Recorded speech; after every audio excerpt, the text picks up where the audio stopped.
The United States of America and the People's Republic of China are currently the world's most powerful countries, with an influence that spans from technology, culture, academia, and world affairs. The two countries especially project their power in the realm of international trade and economics.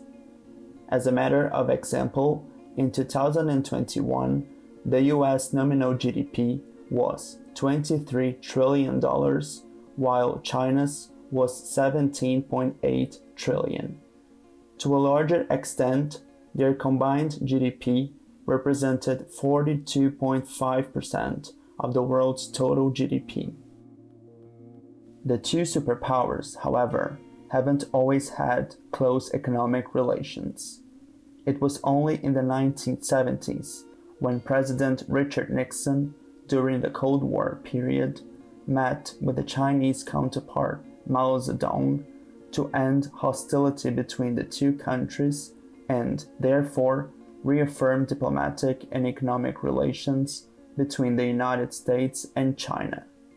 Since this episode, the economies of the two countries became increasingly intertwined, especially after the Deng Xiaoping reforms and the Chinese membership in the World Trade Organization in 2001. Chinese growth then had been in the American economic interest due to supply chains, costs, and production effectiveness. But things started to change when fears of the Chinese economy surpassing the United States became more evident, which have motivated, to a great degree, different responses from the US government. In this video, we'll see the levels of interdependence between the two economies and, as a consequence, why the US and China need each other.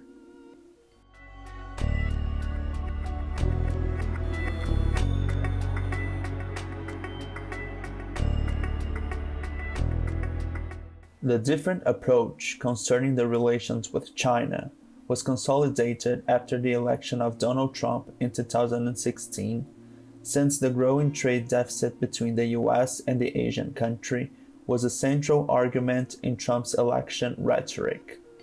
In fact, the former president was right.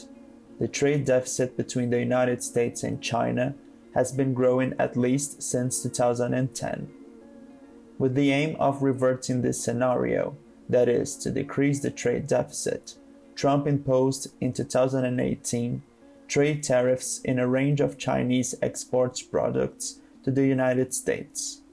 In response, China retaliated with tariffs on American exports, which, in turn, resulted in more escalation in the trade war. After huge negative impacts in the trade balances, supply chains, and employment networks of the two countries, the United States and China agreed to discuss and implement an economic and trade agreement in 2020.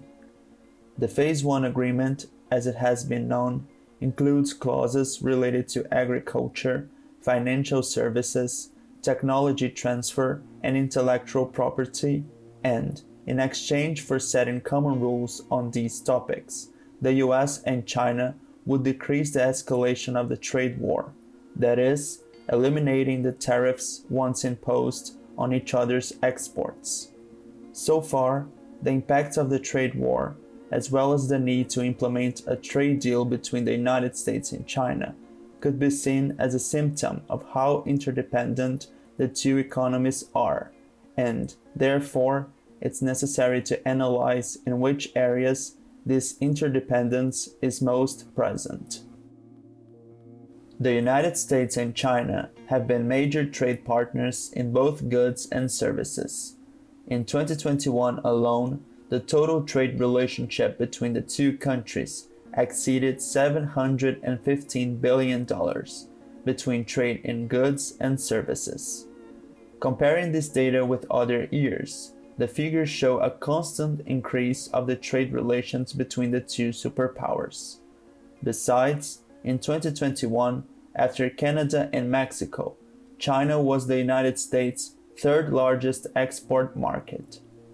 Finally, On China's side, the United States is their largest export market, with an average of $504 billion worth of goods exported in 2021.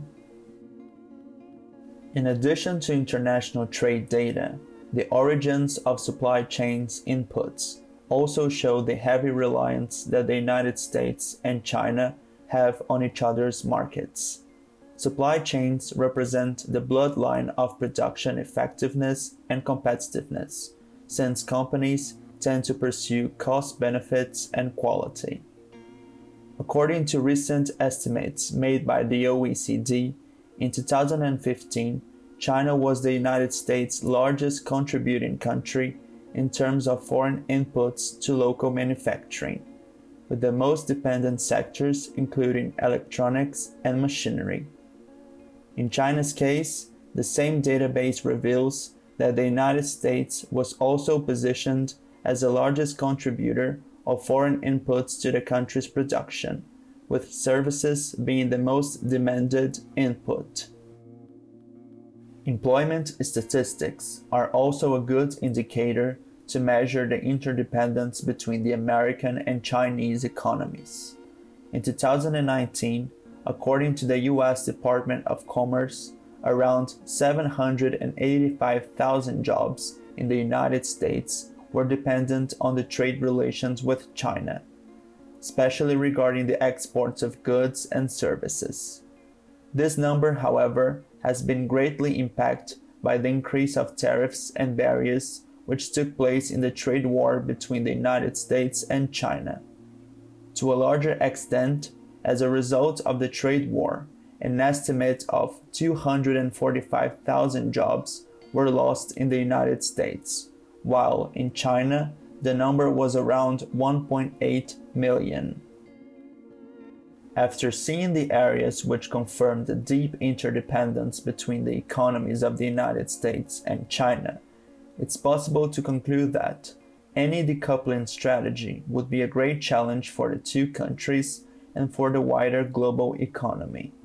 Even so, in an area of geopolitical rivalry, both the governments of the United States and China have moved forward in implementing these policies, such as the recent U.S. Congress CHIPS and Science Act and the Plan Made in China 2025, which seek to decrease the heavy reliance that they have on each other's markets. Therefore, once an economic world order emerges after the pandemic, we'll see how these rearrangements might be put in practice to end the current status of interdependence between the economies of the United States and China.